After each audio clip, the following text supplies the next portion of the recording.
खुलासा news portal से कुशाल। आज हम चर्चा करने जा रहे हैं बीकानेर के ट्रैफिक व्यवस्थाओं को लेकर।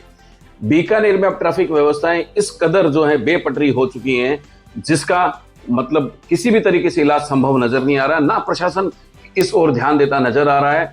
अगर बात भी की जाए व्यवस्थाओं को लेकर तो किसी तरीके की कोई व्यवस्था नहीं की गई है। हमारा हृदय स्थल है जूनागढ़ के पास जो आम पब्लिक जहां से रोजाना लाखों लोग आते और जाते हैं, बीकानेर जैसे केएम रोड जैसे सबसे बड़े मार्केट से वहां पे आना जाना लगा रहता है, पब्लिक पार्क गेट जिसे कहा जाता है, वहां पे हालात ऐसे हो गए हैं। अगर आप वहां से निकलने की सोच रही हैं और अगर आपको लगता है कि मुझे किसी इमरजेंसी काम के लिए जाना है तो आप तुरंत अब वो अपना रास्ता बदल लीजिए, क्योंकि यहाँ आपकी सुनने वाला कोई नहीं है। वहां लंबो घंटा जाम लग रहा है और हालात ये हो गए हैं कि 4 पहिया वाहन तो वहां से निकलने भी मुश्किल हो गए, क्योंकि दूसरा जो गेट खुलता है फोर्ट डिस्पेंसरी है, जो अपन कहें को कलेक्ट्रेट के बैक साइड से जो रास्ता था वो पिछले 1 महीने से बंद पड़ा है। काम चल रहा है, कछुआ की गति से काम चल रहा है, जिससे भी लोगों को परेशानी हो रही है। जो एक वैकल्पिक रास्ता था वो भी बंद कर दिया गया है।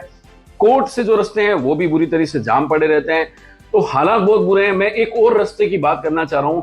हमारा शहर बीकानेर, जिसमें बाहर से आने वाले लोग एंट्री करते हैं, आते हैं, बीकानेर शहर की गंगानगर चौराहे से लेकर अगर हम बात करें तो लगभग आप ये मान लीजिए उरमूल डेयरी तक हालात ये हो गए हैं कि वहां पे खड्डे खुदे पड़े हैं, सड़कें टूटी पड़ी हैं।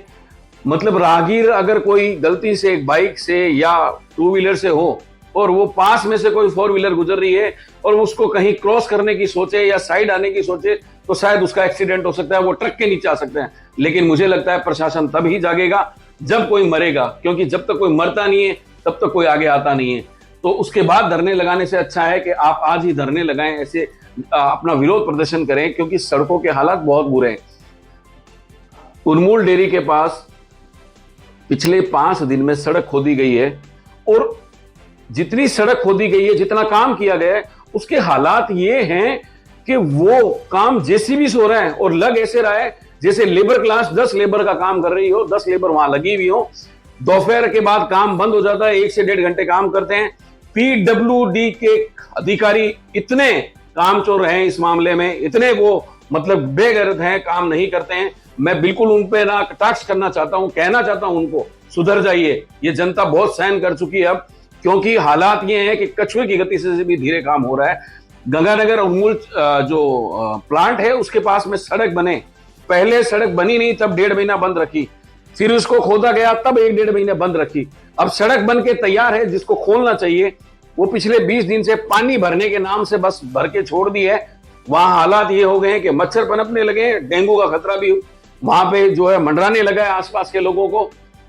अब अगर ये लोग नहीं सुधरते हैं, अधिकारी इस पे अगर संज्ञान नहीं लेते हैं तो सोचने वाला विषय होगा। लेकिन एक बात कहना चाहूंगा, पता नहीं मेरे शहर को किसकी नजर लगी, हर ओर खड्डे, हर ओर जो है गंदगी पसरी पड़ी है, कोई सुध लेने वाला नहीं है। दावे बड़े बड़े किए जाते हैं, चाहे वो भाजपा की सरकार हो चाहे कांग्रेस की सरकार हो। आज भाजपा की सरकार है, कल कांग्रेस की सरकार थी।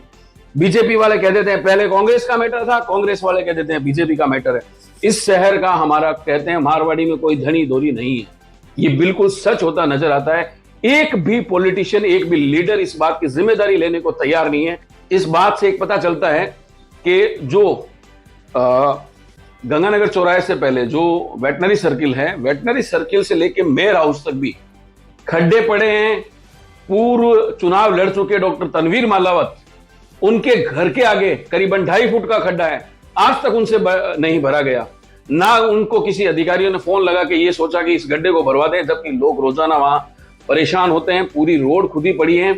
आज ही भाजपा के मंत्री भी यहां पे आ रहे हैं, इससे पहले भी नगर विकास मंत्री भी वहां भाजपा के कार्यालय आके गए। मतलब मजे की बात यह है कि आप कैसे किसी शहर से, इन लोगों से या इन राजनीतिकों से आप विकास की बात कर सकते हैं, क्योंकि जो अपने रास्ते में आने वाली 500 मीटर की सड़क को ठीक नहीं करा सकते, वो इस 10 किलोमीटर के बसे बीकानेर को कैसे जो है ठीक कराएंगे। नमस्कार, ऐसे ही चर्चाएं हम लगातार करते रहेंगे, लगातार जारी रहेगी। हम भी चाहते हैं कि जनता हम तक ये मुद्दे पहुंचाए, हमसे ऐसी बात करे, ऐसी कौन कौन सी समस्याएं उनको नजर आती है, क्योंकि बहुत जल्द भी हम एक शुरू होने वाले हैं एक नए अध्याय के साथ, एक नई वार्ता के साथ।